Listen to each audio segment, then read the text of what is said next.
आपण पाहत आहात सत्याची बाजू मांडणारं हक्काचं न्यूज चॅनल M24 तास।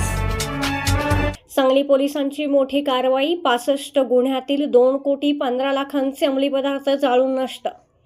सांगली जिल्हा पोलीस दलाने अंमली पदार्थ विरोधी मोहिमेत मोठी कारवाई करत जिल्ह्यातील 17 पोलीस ठाण्यांतर्गत दाखल असलेल्या 65 गुन्ह्यांमधील तब्बल 2,15,00,000 रुपयांचा मुद्देमाल जाळून नष्ट केला आहे। पोलीस अधीक्षक तुषार दोशी यांच्या मार्गदर्शनाखाली ही धडक कारवाई करण्यात आली। स्थानिक गुन्हे अन्वेषण शाखेचे पोलीस निरीक्षक संजीव झाडे यांनी दिलेल्या माहितीनुसार सांगली जिल्ह्यात सन 2009 ते 2026 या काळात NDPS ऍक्ट अंतर्गत अंमली पदार्थांची लागवड, वाहतूक व विक्री संदर्भातील गुन्हे दाखल होते।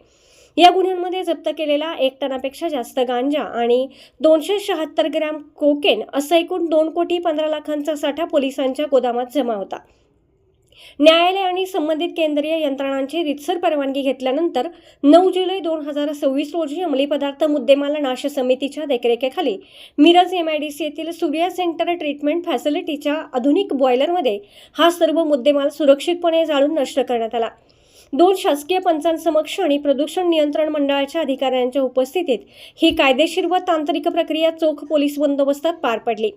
स्थानिक गुन्हे अन्वेषण शाखेच्या पथकाने या मोहिमेत महत्त्वाची भूमिका बजावली असून पोलिसांच्या या धडक कारवाईमुळे अंमली पदार्थ तस्करांचे धाबे दणाणले आहेत।